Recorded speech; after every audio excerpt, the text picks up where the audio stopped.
හෙට ඉඳන් මම මේ කියන ටික පුරුදු වෙන්න. කාටවත් කුණුහරුපෙන් කතා කරන්න එපා.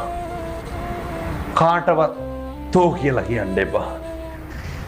කෙනෙකුගේ හිතක් රිදෙනවා නම් ඇත්තක්වත් කියන්න එපා. පැහැදිලිද? සමහරු කියනවා නේද ඔය ඒකට නම් කියන්නේ මෝඩකම කියලා. මම බෙල්ල ගහලා ගියත් කියන්න තියෙන දේ කියනවා කියලා. ඒක හපංකමක්ද? එහෙම කියන්නේ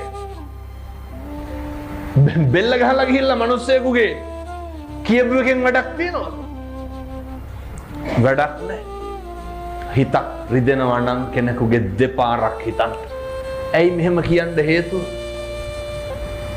මරණ මංචකේ එළවයි මෙලවයි දෝලණය වෙනකොට මොකක්ද මතක් වෙන්න ඕන?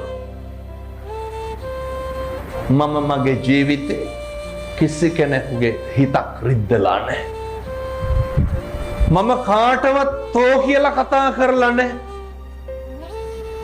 ඔක ගෙදරින් පටන් ගන්න නැතුව කියමු බලන්න කොහෙන්ද පටන් ගන්න?